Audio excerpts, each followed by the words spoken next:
Hey guys, अगर आपको solo levelling पसंद है तो आपको ये वाला मानवा भी जरूर पसंद आने वाला है। इस मानवा में भी सोलो लेवलिंग जैसे ही system window, level up, monster सभी आप लोगों को देखने को मिलेगा। और इस मानवा का एनिमेशन, कहानी का प्लॉट वो सभी बहुत बहुत जरा अच्छे हैं। आई होप ये मानवा को आप लोग बहुत जरा एंजॉय करेंगे। इससे अगले वाले पार्ट्स का लिंक मैंने वीडियो के डिस्क्रिप्शन में दे दिया है और आप हमारे चैनल के प्लेलिस्ट में जाकर भी उसको देख सकते हैं। एपिसोड के स्टार्टिंग में हम किम को देखते हैं जिसको बहुत ज्यादा चोट लग जाता है। किम देखता है उस मॉन्स्टर के अटैक की वजह से ब्रिज बीच में से ही टूट गया था। किम, योसंग और वो मैनेजर ब्रिज के इस तरफ थे और वो बच्चा और वो ली ब्रिज के दूसरी तरफ थे। किम सोचता है ली और वो बच्चा सेफ जोन में पहुंच गया है, बट हम वहां कैसे पहुंचे। योसंग मैनेजर को सहारा देकर किम की तरफ आने लगती है। तभी किम को एक स्क्रीन शो होता है और किसी को कॉन्सलेशन का प्रोटेक्शन मिल जाता है। तभी हम देख पाते हैं ब्रिज के टूटे हुए हिस्से में एक एनर्जी से ब्रिज बनने लगता है। योसंग किम को बोलती है, किम अभी अभी मेरे हेड में कुछ स्क्रीन शो हुआ है। किम मन में सोचता है योसंग को किसी कॉन्सलेशन ने अपने अवतार के रूप में सिलेक्ट किया है, पर इसको बचाने के लिए उन लोगों ने सीनियर में इंटरफेयर क्यों किया। नॉवेल में भी ऐसा बहुत कम देखने को मिलता है। फिर भी किम योसंग की कॉन्सलेशन के बारे में जानने के लिए अपने कैरेक्टर आइडेंटिफिकेशन स्किल को ऑन करने लगता है, पर किम को स्क्रीन शो होता है कि आप इसकी इन्फॉर्मेशन को नहीं देख सकते क्योंकि कैरेक्टर इन्फॉर्मेशन में इसका कोई भी रिकॉर्ड नहीं है। किम मन में सोचता है, क्या मेरा स्किल की मदद से भी मैं योसंग की कॉन्सलेशन के बारे में पता नहीं कर सकता? कहीं ये इसीलिए तो नहीं योसंग को जो स्तर वो बहुत ज़्यादा स्पेशल है, या फिर ये कोई मेंटल वेरियर का स्किल है। किम ये सब सोच ही रहा था, तभी योसंग चिल्ला के किम को बोलती है, किम पीछे देखो। किम को पीछे से पंच आ रहा था, पर किम उसको डॉज करके उस पर्सन को किक कर देता है, जिसकी वजह से वो पर्सन दूर चला जाता है। उस पर्सन को देखकर किम सोचता है, वाह ये तो टियर 9 का नॉन ह्यूमन रेस फियंड है, इसको आप ज़ॉम्बी से भी कंपेयर कर सकते हो। बट अगर होस्ट की बॉडी एक्स्ट्राऑर्डिनरी हो तो वो बहुत डेंजरस बन जाता है। तब हमें होस्ट को दिखाते हैं जो है वो व्हाइट हेयर वाला बंदा, जो बनने के बाद अब फियंड, हम ज़ॉम्बी कह सकते हैं, बन गया होता है। तभी वो तेजी से किम पर हमला करने आगे बढ़ता है। पलक झपकते ही वो किम के पास जाकर किम पर एक अटैक कर देता है, जिसकी वजह से किम के हाथ पर एक कट लग जाता है। तभी किम को एक स्क्रीन शो होता है, दियास एक्स मेसिना की मदद से एक इवेंट ब्रिज को बनाया गया है, पर आपको इवेंट मेंबर्स के साथ ही इस ब्रिज को पार करना होगा। डीएस एक्स मेसिना क्या है वो हम देख पाते हैं। ये एक फीचर है जिसकी मदद से कोई कॉन्सलेशन डायरेक्टली अवतार के साथ इन्वॉल्व हो सकते हैं, बट इसके लिए उनको एक भारी कीमत चुकाना होगा। किम बीच के कंडीशन को देखकर सोचता है, हम 3 पीपल हैं, हम में से किसी को यहाँ रुकना होगा। तभी किम पीछे देखता है, मैनेजर ने योसंग को उठा लिया है। योसंग चिल्ला रही थी, मुझे नीचे उतारो, मुझे जाने दो। तभी वो मैनेजर योसंग को उठाकर दूसरे साइड भागने लग जाता है। किम ये देखकर गुस्सा होकर बोलता है, ओ तो तुम मुझे यहाँ अकेला छोड़ के भाग गए। तभी किम को स्क्रीन शो होता है, कॉन्सलेशन वेल्ड कॉन्स्पिरेटर आपकी बेवकूफ़ी से बहुत इंप्रेस हुए हैं। Constellation diabolical elevator of flame आपके सेल्फिशनेस की वजह से यहाँ से चला गया है, आपको 100 कॉइन रिसीव हुआ है। तभी किम मैनेजर की तरफ देखकर अपने कैरेक्टर इन्फॉर्मेशन स्किल को एक्टिवेट करने लगता है, पर वो मैनेजर का स्किल को भी देख नहीं पा रहा था। किम सोचता है, क्या मैनेजर को भी एक बहुत पावरफुल कॉन्सलेशन ने सिलेक्ट नहीं कर लिया है क्या? तभी किम को एक बात रियलाइज होता है, वो बोलता है, मैं भी कितना स्टूपिड हूँ, मैं सिर्फ उन लोगों का कैरेक्टर इन्फॉर्मेशन देख सकता हूँ जो नॉवेल में था, पर योसंग और वो मैनेजर नॉवेल के कैरेक्टर नहीं है, इसीलिए मैं इनके कैरेक्टर इन्फॉर्मेशन नहीं देख पा रहा हूँ। तभी पीछे से व्हाइट हेयर वाला बंदे का ज़ॉम्बी जोर से आवाज़ लगाने लगता है, जिसकी वजह से वहाँ पर जितने भी ज़ॉम्बीज थे वो किम पर अटैक कर देता है। किम उनके अटैक को डॉज करके एक ज़ॉम्बी पे अपनी चाकू की मदद से अटैक कर देता है और वो ज़ॉम्बी को किल कर देता है। फिर किम थोड़ा पीछे चला जाता है और वो सोचने लगता है, मैं अकेले इस ब्रिज को पार नहीं कर सकता, मुझे जल्दी से जल्दी कुछ ना कुछ सोचना होगा। अगर मैं एक ज़ॉम्बी को अपने साथ उठा कर ले जाता हूँ तो क्या मैं इसको पार कर पाऊंगा? पर उसकी सांस भी बहुत ज़्यादा कम है। किम टाइम को देखता है, अब बस 15 मिनट ही बाकी रह गए थे। हम देख पाते हैं किम पर ज़ॉम्बीज अटैक कर रहा था। किम भी जैसे जैसे उन लोगों से फाइट कर रहा था। किम को देखकर आयम भी बोलता है, वाओ तुम तो काफ़ी अच्छा कर रहे हो। ब्रिज के दूसरे साइड से बाकी लोग किम को देखकर आवाज़ लगा रहा था। किम बोलता है, मेरा बॉडी अब अपने लिमिट में पहुंच चुका है, क्या मैं यहाँ मरने वाला हूँ? अगर मेरे पास एक कॉम्बैट स्किल होता तो मैं कुछ कर सकता था। तभी उसके ऊपर एक बुक जैसा कुछ ग्लो करने लगता है। किम को नोटिफिकेशन आता है, आपके यूनिक स्किल बुक मार्क को एक्टिवेट कर दिया गया है। किम सोचता है, आखिर ये क्या है? नोटिफिकेशन आता है, कैरेक्टर बुक मार्क एक्टिवेट हो चुका है, अभी बस 3 ही स्लॉट है, आपने जिस भी बुक मार्क को सेव किया होगा वो आप यूज़ कर पाएंगे। फिर किम बुक मार्क में जो भी कैरेक्टर सेव है उनको दिखाया जाता है।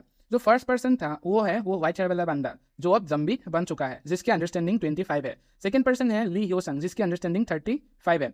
आप लोगों को अभी समझ में आ गया होगा किम को जो अंडरस्टैंडिंग वाला नोटिफिकेशन आता रहता था बीच बीच में वो क्यों आ रहा था। एंड जो लास्ट स्लॉट था वो अभी भी खाली है। किम ये देखकर सोचता है, पूरे नॉवेल में मैंने इस टाइप की स्किल को कभी नहीं देखा, पर शायद मैं उसको यूज कर सकता हूँ। तभी वो ज़ॉम्बीज फिर से किम की तरफ अटैक करने आ जाता है। किम ने व्हाइट हेयर वाले बंदे के स्किल को अच्छे से देखा था, इसीलिए वो इसे कैसे यूज करना है वो अच्छे से जानता था। किम बुकमार्क नंबर 1 जिसमें व्हाइट हेयर वाले बंदे का स्किल है उसको एक्टिवेट कर देता है। उसको स्क्रीन शो होता है बुकमार्क के स्किल के लो लेवल होने की वजह से इसके एक्टिवेट टाइम को कम कर दिया है, बस आप 1 मिनट तक ही इसको यूज कर पाएंगे। कैरेक्टर के ऊपर अंडरस्टैंडिंग लो होने की वजह से आप स्किल के कुछ हिस्सों को ही यूज कर पाएंगे। डार्क साइड लेवल 1 एक्टिवेट हो जाता है। किम के ऊपर व्हाइट हेयर वाले ज़ॉम्बी ने अटैक कर दिया था, पर किम डार्क साइड की मदद से उसको बड़ी आसानी से मार देता है। हम किम के बगल में एक शैडो जैसे कुछ देख पाते हैं। मुझे तो ये शैडो व्हाइट हेयर वाले बंदे का ही लग रहा है, इसके बारे में हमको आगे पता चल जाएगा। किम इस सीन में बहुत ज़्यादा बैडेस लग रहा था। हम व्हाइट हेयर वाले बंदे के ज़ॉम्बी को देख पाते हैं जो मरते मरते कुछ बोल रहा था और फिर वो मर जाता है। किम को नोटिफिकेशन आता है आपका अंडरस्टैंडिंग किम नाम्यून के ऊपर बढ़ गया है और स्किल डीएक्टिवेट हो गया है क्योंकि टाइम आप हो चुका है। हम टाइम को देखते हैं जो अब 10 मिनट ही रह जाते हैं। किम ज़ॉम्बीज पर अटैक करने के लिए रेडी था और वो सोच रहा था उसको देरी क्यों हो रहा है, शायद वो यहाँ जल्दी पहुँच जाएगा। हम ज़ॉम्बीज के पीछे एक धमाके को देख पाते हैं जिसके 20 से 1% किम की तरफ आगे बढ़ रहा था। किम मुस्कुराकर बोलता है तो वो फाइनली यहाँ पर आ गया है। हमें उस पर्सन को अच्छे से दिखाया जाता है, यही वो बंदा है, यही है नॉवेल का MC। वो बंदा किम को पूछता है आखिर तुम कौन हो। तभी किम सोचता है कि मुझे इस आदमी से अच्छे से फेस करना होगा। वो अपने कैरेक्टर इन्फॉर्मेशन स्किल को एक्टिवेट कर देता है। लिखा हुआ आता है इस पर्सन के बारे में बहुत सारा इन्फॉर्मेशन है, इसीलिए समरी के रूप में आप इसके इन्फॉर्मेशन को देख सकते हैं। तब हम उसके नाम को देखते हैं जो है यो जॉन ह्यू। स्पेलिंग में थोड़ा गड़बड़ हो सकता है तो आप देख लीजिएगा। आप इसके बाकी स्टेटस को पढ़ सकते हैं। तभी यो जॉन ह्यू किम के पास आकर उसका गला पकड़ लेता है। फिर वो पूछता है आखिर तुम जिंदा कैसे हो, और फिर वो किम को ब्रिज से लटका देता है। किम को बहुत ज़्यादा तकलीफ हो रहा था। दूसरे साइड से ली और यो संग किम को देखने का ट्राई कर रहा था, बट वहाँ पर एक बैरियर बन गया होता है। यो जॉन ह्यूक किम को फिर से पूछता है तुम्हारा नाम क्या है। किम अपने नाम बोलता है। यो जॉन ह्यूक बोलता है ये कितना स्ट्रेंज नेम है। किम बोलता है मुझे इसके बारे में अच्छे से पता है। तभी वो बंदा किम के पेट में जोर से पंच कर देता है। किम को बहुत ज़्यादा तकलीफ होने लगता है। यो जॉन ह्यूक बोलता है तुम्हारा बॉडी तो बहुत ज़्यादा मजबूत है, शायद तुमने कॉइन्स को कैसे यूज़ करना है उसको सीख लिया है। किम भी उसको पूछने लगता है क्या तुमने भी कॉइन्स को यूज़ करना सीख लिया है। तभी वो बंदा किम को फिर से एक पंच कर देता है। किम सोचता है अभी तो बस जो सिनेरियो ही हुआ है, पर फिर भी ये बहुत ज़्यादा स्ट्रॉन्ग है। यो बोलता है तुमको मैं जितना पूछ रहा हूँ बस उसी का आंसर दो। किम बोलता है हाँ ठीक है। यो बोलता है अपनी जबान को ठीक करके आंसर देना। किम बोलता है मुझे ऐसा नहीं करना। तभी वो किम को फिर से एक पंच कर देता है, पर इस बार किम ने अपने हाथों की मदद से पंच को रोक लिया था और वो बोलता है मुझे माफ़ करना, बट मैं तुमसे बड़ा हूँ प्रो गेमर यो जॉन ह्यूक, इसीलिए तुम्हें जबान को लगाम देना चाहिए। ये सुनकर यो बोलता है क्या तुम मुझे जानते हो। किम बोलता है हाँ मैं एक गेम कंपनी में काम करता हूँ, तुम काफ़ी फेमस हो, मैं तो तुम्हारा एक फ़ैन हूँ। किम मन में सोचता है बाकी सब तो झूठ है, बट मैं इसका फ़ैन हूँ ये बात बिल्कुल सच है क्योंकि पिछले 3000 चैप्टर से मैं इसके साथ था। ये सुनकर यो बोलता है एक फ़ैन, बहुत टाइम से ऐसा कुछ मैंने नहीं सुना। फिर यो बोलता है मैं तुम्हारी एरोगेंस को माफ़ करता हूँ, बट तुम्हारी सिचुएशन अभी भी चेंज नहीं हुआ है। किम बोलता है हाँ मैं ये देख सकता हूँ। यो बोलने लगता है मेरा सिर्फ एक क्वेश्चन है तुम्हारे लिए, आखिर तुमने सर्वाइव कैसे किया। किम बोलता है अगर मैंने आंसर दे दिया तो क्या तुम मुझे जिंदा छोड़ोगे। यो बोलता है हाँ ठीक है। किम मन में सोचता है मैंने नॉवेल के 3000 चैप्टर्स पढ़ा है, मैं इसके एक्सप्रेशन से बोल सकता हूँ कि ये झूठ बोल रहा है। अब मैं इसको क्या बोलूँ कि मुझे ये जाने दे। किम को नोटिफिकेशन आता है यो पर आपकी अंडरस्टैंडिंग इंक्रीज हो गया है। आपका अंडरस्टैंडिंग इस कैरेक्टर के ऊपर पहले ही बहुत ज़्यादा थे, इसीलिए आपकी कंडीशन को पूरा किया गया है। इसीलिए omniscient reader point of view के आप सेकेंड टियर को यूज़ कर पाएंगे।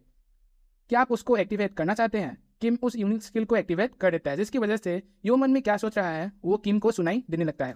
यो मन में सोच रहा था इस रूम में तो बस ली ह्योसन और किम नाम्यून को ही जिंदा बचना चाहिए था, पर किम नाम्यून मर गया है और दूसरे लोग सर्वाइव कर लिया है।